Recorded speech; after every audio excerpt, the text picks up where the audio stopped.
Hey y'all, it's Mary Hyatt, and I'm so excited you're here for this month's topic, which is all about necessary endings. It's October, y'all, and as the old saying goes, the trees are about to show us how lovely it is to let dead things go.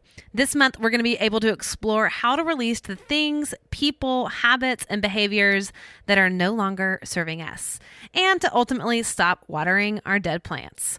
All right, y'all, it is going to be good, so let's get into it. Welcome to the Living Fully Alive podcast with Mary Hyatt, here to help you find your authentic voice, learn how to love yourself, and embrace your life. And now, your host, life and mindset coach, body love advocate, and doTERRA presidential diamond, Mary Hyatt. Hey everybody, it is Mary, and I am so excited for our brand new month. We're talking about necessary endings. I'm also excited because if you're listening to this in real time, it is officially fall. It is October, and I know there is so much craziness happening out there in the world, but let's just remember pumpkin lattes. Let us just remember bonfires and sweaters and flannel and all the things that we used to love about October that brought us so much joy. And I know we've got bigger problems to solve, and I know maybe that just feels a little bit trite, but you know what? There's nothing wrong with taking a moment to go back to the simple pleasures of life and be excited that we get to celebrate fall. And here in Nashville, it's just one of my favorite seasons because the air is super crisp, and we have everywhere sort of in Tennessee these gorgeous big maple trees that turn all kinds of shades of red and orange and yellow. It's beautiful. It's absolutely beautiful. And coming out of the sweltering humidity of summer, it's like, thank you God that it is finally fall. So I am super excited. I am wearing a sweater today. I have my mules on. I am drinking a pumpkin spiced latte. Yes, I'm that cliche. Yes, I'm doing it. And yes, I'm loving it. But what I think is so beautiful about this month, I remember seeing this quote years ago, and I don't know where it originates from, so I'm sorry whoever said this first. In fact, it's kind of funny when I looked it up, actually. It gives so many different people credit for the saying, so who knows where it originated. But the saying goes like this: the trees are about to show us how lovely it is to let dead things go. The trees are about to show us how lovely it is to let dead things go. And I remember seeing that, and it was just like one of those moments where I was like, yes, this is like tuning back into the seasons of nature. And us as human beings have seasons as well. And collectively, right now, we are going into fall. We are going into a shedding, into a letting go of letting things die to create space for new life, for new growth, for spring to come. I mean, to me, everything that is going on in our world right now is echoing this to me. This whole idea of like the old ways of doing it aren't working anymore. The old ways of seeing things aren't working anymore. The old ways of systems and all this stuff is really breaking away and crumbling before our eyes, which is horribly painful and all the things. And yet my personal belief and my hope is it's creating space for something even better. And I love fall because it just shows us how we can do this. And I love that phrase, how lovely it is. Not how painful it is, but that there is when we release. I know you guys have experienced this before in your life where you've been carrying something really heavy. You've been holding on to this burden. And there is in our lives so many times over and over again, we make that choice to let it go. And it feels amazing. It's like this lightness, like we've just taken off a backpack full of rocks and we've put it down by our feet. And it's like, oh my God, I can't believe I've been carrying that around for so long. and how good it feels to not have that on our backs anymore. And that's kind of like how I see it right now. And so this month, necessary endings is so perfect because let's be honest, this year we have been having to let go of so many things. How we thought it was going to go, plans, travel, jobs, and to me, it's like we can either kind of enter into the flow of this and kind of recognize what's happening, or we can resist it. And so my encouragement and my hope is that this becomes really an opportune time to slow down, to take inventory, and to get honest about what we are ready to let go of. Like this to me is a year of questioning of like, what is no longer serving us? What needs to be released? And honestly, I do this with myself often because it's so easy to get caught up in our habits and our routines without ever pausing to ask ourselves if they're still serving us. And I love that in the Fully Alive Circle membership with my women in that group, my membership group, we do this every month. I mean, we have an opportunity with the full moon meditation where we have this moment to think about something we want to release and let go of, and to intentionally choose to hand it over, to surrender it, to release it, to let it go. And for me, if we're going to be living lives that are fully alive, we can't be sleepwalking through life, doing things that we've always done the way we've always done them, without routinely kind of like pausing and just saying, wait a second, does this all make sense? Like, how much of this was like my old self, or that I was doing in previous lifetimes, or that's generational, or that's not even mine?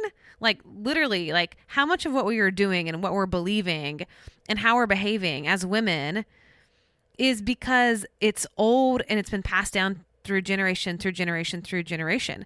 How much have we reacted to in our lives from trauma, from generational trauma that again isn't even ours? So the reality is that when we're on this journey, and all of you guys are on this journey of self-discovery, self-development, the truth is we're always going to be changing. We're always growing. Who we were a year ago is not the same person that we are today. Hell, like who we are 2 months ago, 2 weeks ago, you're not that same person that you were then as you are today. Like change is happening all the time. That is one constant that we can always count on. And with change comes endings. Really, in all of our life, in everyone's life, there are endings. There's an ending of one season for the next. Like we're leaving summer and entering into fall. People move from one phase to the next. You think about being an adolescent, moving into a teenager, moving into adulthood, young adulthood, maturing. One phase of adulthood of, getting married and being a spouse, to a parent perhaps. Or career phases of sort of being the low man on the totem pole and figuring it out, to moving and progressing and maybe climbing the corporate ladder or becoming more successful. Some kind of progressing, some kind of up-leveling to the next stage. All of this sort of running its course and moving on to the next season, the next phase, the next stage of life. And so maybe this is a new way of thinking about it for you. Maybe you've never really thought about endings and phases and seasons and stages of your life in this way. But each time we move forward, we have to leave behind something. Like, think about it this way. Imagine selling your old house. You've got to clear it out of all the things. Maybe you throw away a bunch of old clothes and junk and furniture that is old and outdated or doesn't fit anymore. And then what happens? You move into this new house. Maybe you buy new furniture, you create a new space, and you begin again, new. But before you ever step foot in that new house, you've got to move out of the old one. And so as we grow, we have to do this internally in our lives as well. Like the old ways of being, the old versions of ourselves, the old ways of seeing the world, old ways of showing up in our relationships, old identities, old fears, old ways of believing, old ways of doing. We have got to move from those before we can welcome in the new, the different, the updated, the upgraded, the healthier, the more conscious, and hopefully the more aligned. So I think there's a way to do this well and to do this consciously and not be forced into an ending because like we didn't listen to the little whispers that said like, hey, it's time. It's time. It's time. Like how many times have you experienced that where like you maybe haven't done it so well and there was these little warning signs along the way of like, okay, it's time to get out of this job, or it's time to buy a new car, or whatever it could be, or move schools or move locations, and you didn't listen to that. And then by the time it was like screaming and yelling at you, it was just really painful. And like, dang, I should have listened to that when I got that nudge, when I got that intuitive hit months ago or years ago. So there's a way of doing it, I think, without suffering. And of course, in my opinion, there's probably always going to be grief with any kind of letting go, no matter how big or small it is. But the suffering piece to me is something different altogether. Suffering happens when we're in resistance to the natural season change or phasing out of something or going to the next stage. Like when we're in resistance, when we don't want to see it, when we don't want to believe it, when we don't want to admit it, when we try to pretend that it's okay and we can keep doing what we've always done, when we're like clinging and clenching and like tightening our grip and our hold on like for dear life to things that we've outgrown, that's when we have pain. That's when we have suffering. Like, yes, it's going to be hard sometimes when we have to let things go, when we have to leave things and end things. Like there is a grieving, even when it's the best case scenario, even when you were really conscious and you know, like this is good, this is healthy, this is what I need to be doing. There's still a loss. There's still a grieving. There's still a death. And the suffering though, is when we resist that, when we resist that knowing, it's almost like we put our fingers in our ears and we're like, la, la, la, la, la, la, la, I can't see it. I can't hear it. La, la, la, la, la. We just ignore it. That defiance almost, right? So it's like, that's when we get that suffering. And I think sometimes we have to remember that old saying that says, you gotta stop watering dead plants. Oh my God, I love that quote so much. You gotta stop watering dead plants. And sometimes all it takes is admitting that the plant is dead, that we cannot revive this thing. And that, again, I mean, it's heartbreaking sometimes to admit that. But that's why I love this phrase, necessary endings. And I first heard it from a psychologist, you may have heard of him, Dr. Henry Cloud, who is the author of the mega popular book, Boundaries. If you haven't read it, highly, highly recommend that book. But he also wrote another book called Necessary Endings. And it sort of changed my whole outlook on letting go. Now, it's a book kind of centered around like letting go of businesses and like how to create conversations where you have to move forward. And so I feel like we're going to take it a step deeper here in the conversation on this podcast. But what's interesting and why I love that this phrase, necessary endings, kind of came into my life is because I had made up this whole story in my mind that letting go of anything was always painful. I had this belief, almost like I was a little kid, that I'd be forced to give up the toy that I loved because I was, quote unquote, like too old for it. But I really actually didn't want to grow up yet, like being forced almost to give up something that I love. Like it would be impressed upon me that I didn't have a choice over the matter, that somewhere in the sky, the big man would like demand that I leave something that I loved, and I couldn't argue with him. And so endings always felt really sad and painful, and I never felt in control of them. I never felt like I had a choice. It always felt like, in a weird way, like punishment. And so that's why I love this phrase, necessary endings, because it creates a whole new interpretation of this idea of just the word endings, like a whole new lens to look at them through. Necessary endings to me now are an invitation to something better. I want to say that again because I think this is really helpful, and I hope that you can adopt this as a new way of seeing it as well. That necessary endings, the ones we choose, are now an invitation to something better. They are necessary because we deem them necessary. We choose them. Now, believe me, there are all kinds of endings like death, getting fired, being left, that aren't our choices. Like we don't have say over the matter. But necessary endings are the ones where we say, it's time. It's time for me to let this go, to release, to change, to give up, to surrender. It's like, yeah, I can't keep this and be in alignment with my soul and my purpose anymore. Like I can't keep doing this thing and also be the truest me.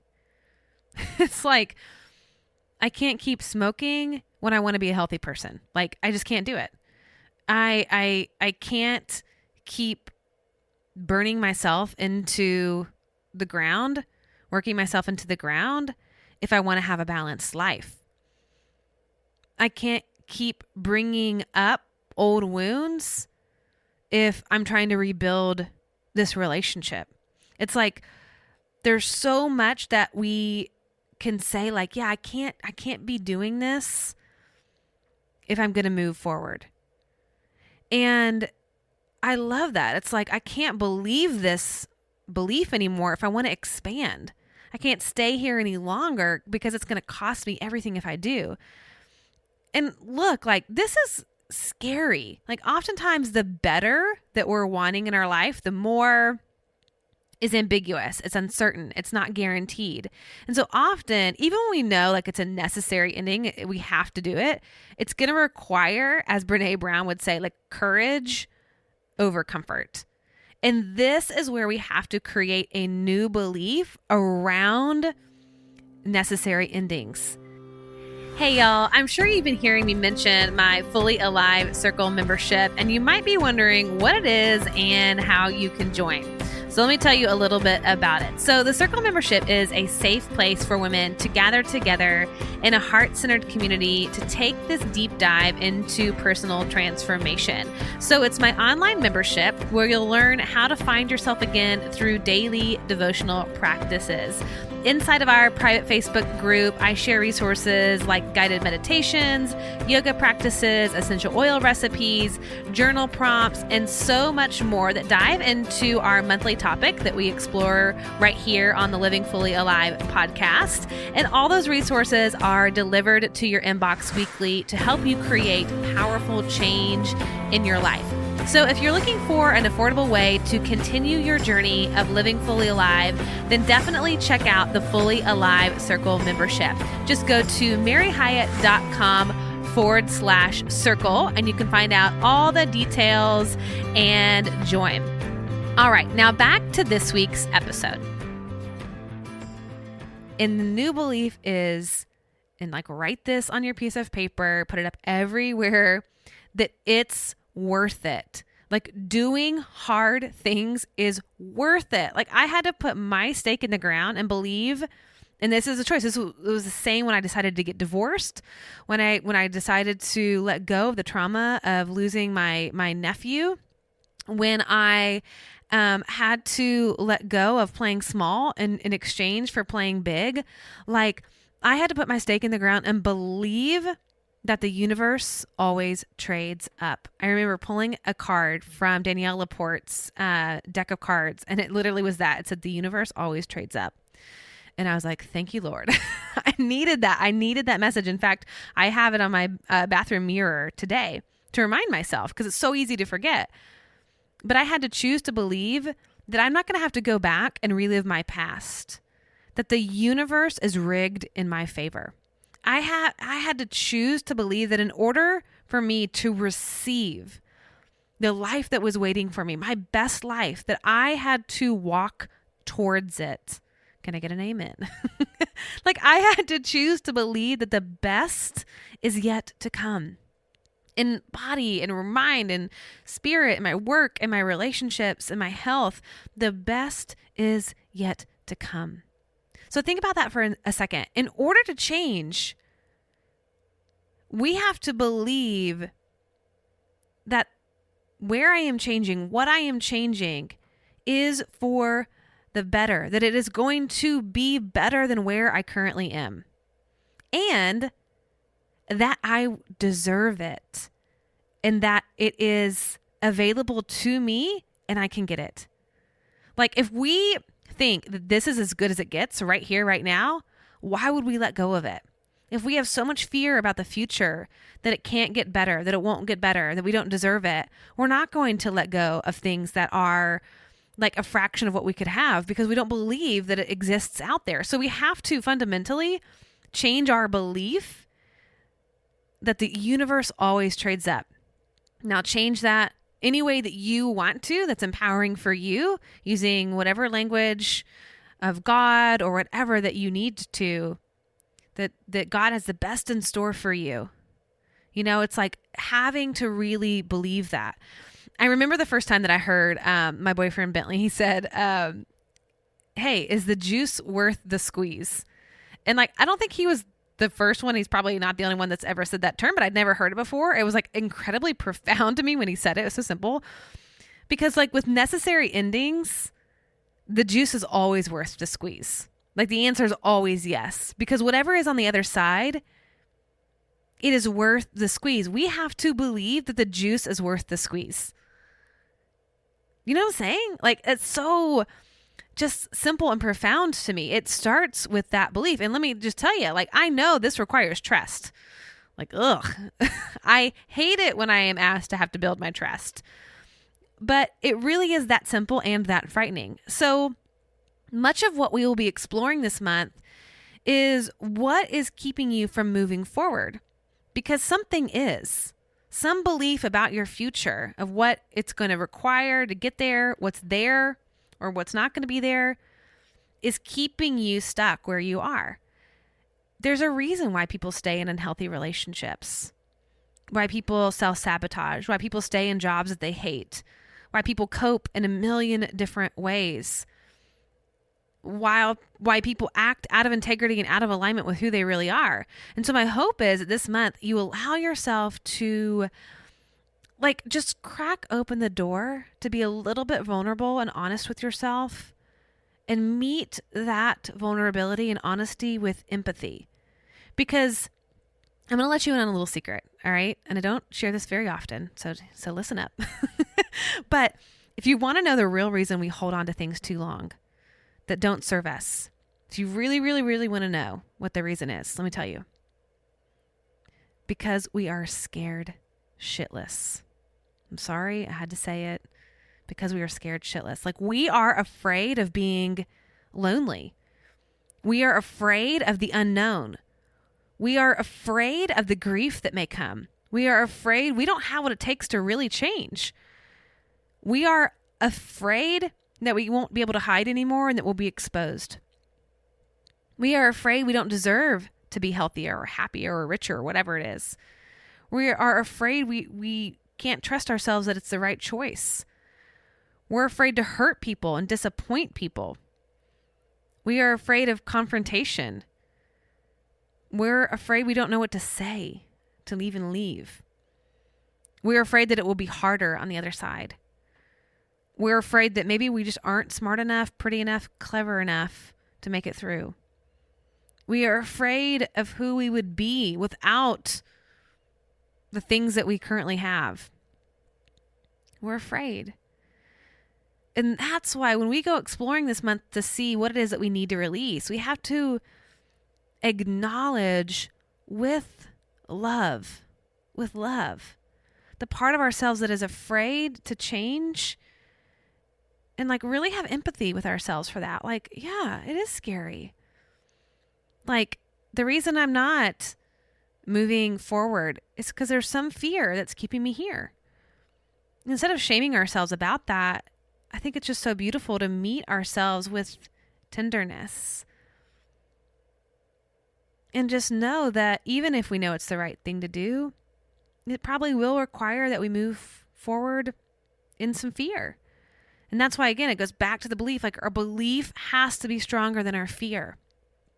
Our belief that the universe trades up, our belief that it's only going to get better, our belief that our best life is ahead of us, that belief has to be bigger and stronger than our fear. And just to soothe that fear a little bit more, let me remind you that there's no rush on this. You don't have to change today or tomorrow or even this month. This is just sort of like the introduction. This is the first step of the process. In any kind of change, the first step is simply awareness. So I want to do a little exercise with you and help you cultivate some new awareness where you can see what maybe is ready to be released. Because there's things that like we're really ready to let go of and the timing is right and it just feels in sync and it's like, okay, let's do that. And there are some things that maybe we can acknowledge that we're just not ready to release yet. Maybe that fear is stronger than the belief at this point. And that's okay. Like it took me years before I left my marriage that was not healthy. It took me years before I let go of the grief that I was holding in my body in the form of weight over the death of my nephew and the trauma that surrounded that. It's taken me years to let go of all kinds of things, old identities, even like little simple things like letting go of the story that I don't do well with routine. I had to let that story go because the truth was that story wasn't serving me anymore. I mean, this is like little tiny things and like really big things. So just know that there are some things that are ready for release and there are some that you might discover through this month. You go, okay, I'm not ready for that. Not ready to let it go. And it's like, great. You don't have to be. To allow yourself to trust the process. So let's invite yourself into a little bit deeper wholeness and look at some of these areas of your life. And it might be a habit, a behavior, a pattern, a fear, a relationship, a way of, and that could be business relationship, that could be family relationship, that could be partner relationship, for all kinds of reasons. Like it could be abusive, it could be toxic, it could be, when you think about business, it's like sometimes we hold on to relationships in business because we're afraid of confrontation and we don't want to hurt somebody's feelings, or we feel responsible for their livelihood, or all kinds of things, even though they're really not the right fit, even though like it's not healthy to have them in our business anymore. So there's all kinds of things, different types of relationships and reasons why we might want to let those go. But it could be just the way you relate to a person that's being asked to let go. A lack of forgiveness, a harbored resentment.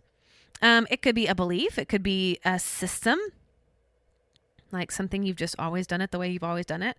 A routine. It could be a house or an office or a place, an object, an obligation, a commitment. That's the one I like the best, when we get to give up some obligations and commitments. Like, nope, I'm going to have to go back on that one. Just can't do it. Just can't do it. My humanness is right here and I just can't.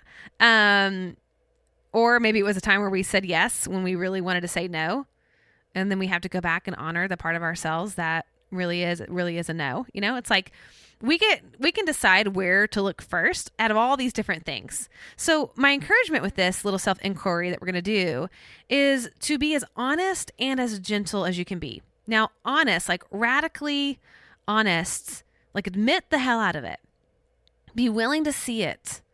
Be willing to soberly see it and admit it. Admit how it's not serving you and all those things, but also be gentle. So suspend that shame or judgment for yourself. And remember that like you have a really good reason for doing the things that you do. Even if that is to protect yourself, or because you're afraid, or because of something somebody's told you and that you chose to believe. Like we all have a really great reason for doing what we do. Like nobody like goes out to like, screw up their life or to get stuck. Like I just don't believe that. I believe the reasons we get stuck is because the things that we're choosing to believe are keeping us stuck. And so let's meet that with love and compassion and empathy. Because this is about inviting your best life forward. This is about making space for all the things that you say you want, which is so exciting to me. And that doesn't come through shame and blame. It comes by that invitation to more. Like the juicy, expansive more. And so the truth is once we can slow down and we can sort of give ourselves permission to finally admit it, most of us know what we need to let go of. Like it's usually just sort of right below the surface. So I want you to do an exercise with me And as long as you're not driving, and if you are, pull over and hit park. No, I'm just kidding. Do this later. But if you're listening to this somewhere where you can just pause for a minute, I'm going to ask you to close your eyes and tap in. Now you can hit pause on this after I explain what to do. Grab your journal so that you can jot this down when you get done. But it looks like this. You're going to close your eyes and you're going to place a hand over your heart so you can kind of drop from the head into the heart. You might want to take a couple deep breaths and really just like kind of get into a space of stillness.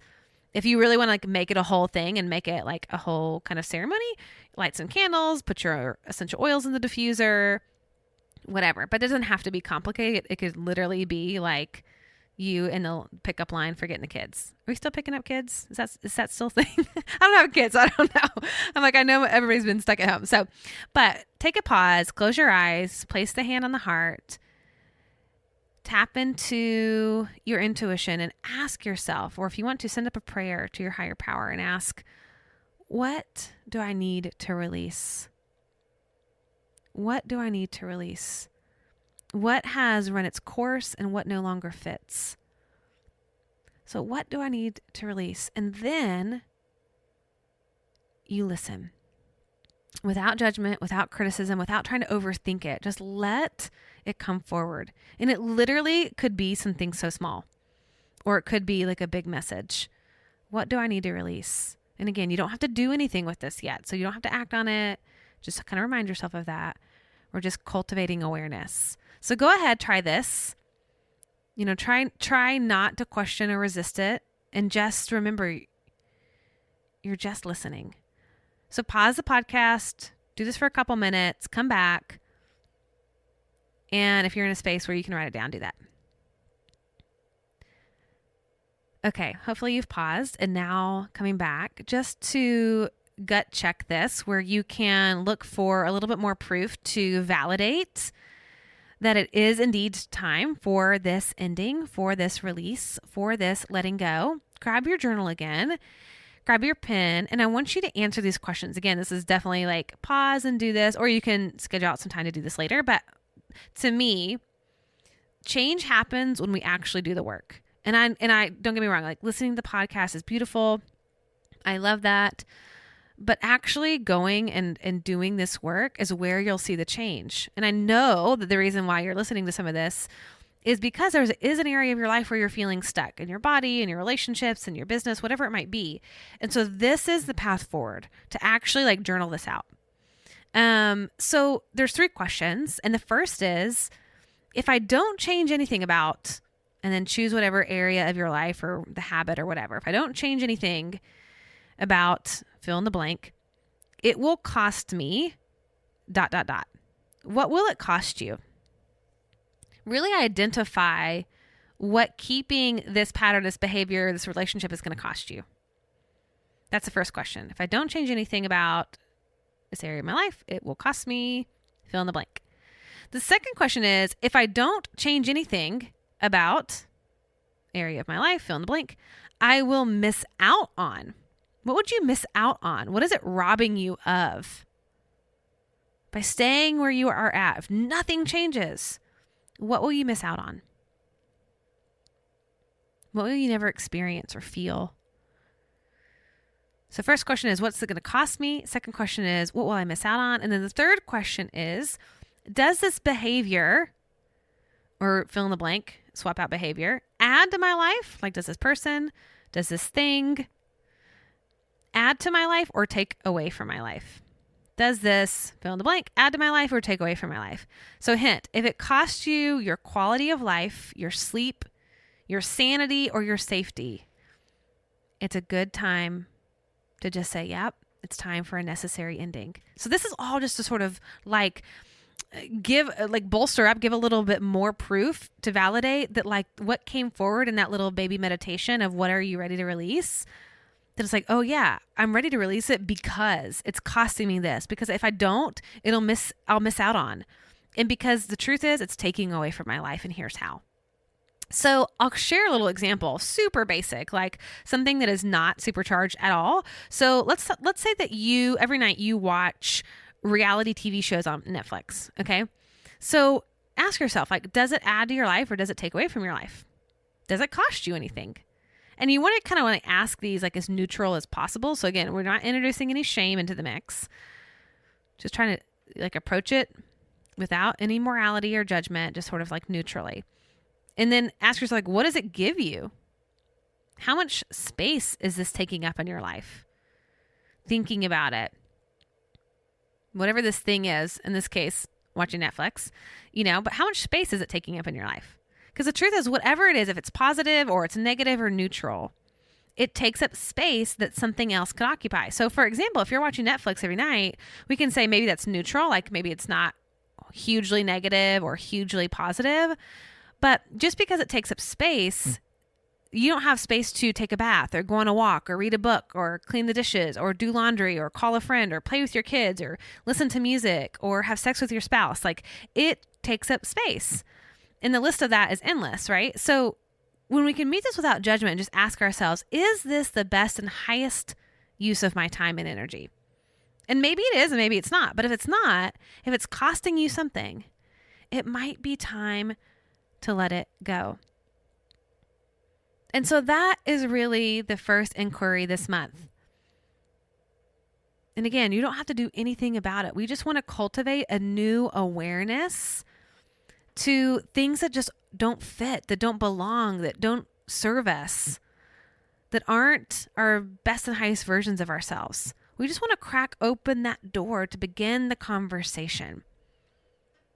To kind of say, you know what? The truth is, like, I can be honest and admit where these things are showing up in my life that just aren't serving me. I can be my own advocate. I can be fiercely on my side and choose what's ready for a necessary ending. So that I'm not in the resistance of it, but I'm in the allowing of it's time to move to that next season, that new stage, that new phase. Like, I've outgrown this. It's not me anymore. And so over the next several weeks, we're going to explore more of the how to do this. Because I know this is sort of like every first episode I do is always the introduction to the topic. And so what I love is that we have a whole month to devote to this. And next week, I have my sweet boyfriend, Bentley, who is going to be my part-time co-host in place of Lindsley next week. And if you guys have heard him on before, he's awesome. He's great. And I just said, hey, can you jump on this podcast and can we talk about how you know when something's run its course? And how do we, once we've made that transition, how do we update and change our identity to reflect our new self versus living in an outdated old version of ourselves? And he's had to do this several times. And so I thought he's going to be the perfect person to kind of have this candid conversation with. So tune in next week, absolutely, for that. Share this episode with somebody that you think would love it. Subscribe to the Living Fully Live podcast, rate it 5 stars, leave a review if you're feeling extra generous. It means so much to me. But y'all, thank you for being present, for being willing to kind of talk about some hard stuff. It's not super fun sometimes. But again, if we go back to the juice is worth the squeeze, it is so, so, so worth it. So I just want to honor you for being here, for sticking through to the end, and so excited to dig even deeper with the next 3 episodes. All right, guys, I hope you have a great rest of your week. And just to remember that the purpose of life is to be grateful, to be great, and to be full. I'll see y'all next week. Bye. Hey, y'all. Thanks so much for listening to today's episode. I hope you got some amazing nuggets to take home and start implementing into your life. And if you're looking for the show notes and links, head on over to maryhyatt.com/show. And if you loved it, why not bring your girlfriends along this journey of becoming fully alive with you? Just give a quick share of this episode to your social channels and enjoy those debriefing convos with your besties. Thanks again, and I can't wait to connect with you next week.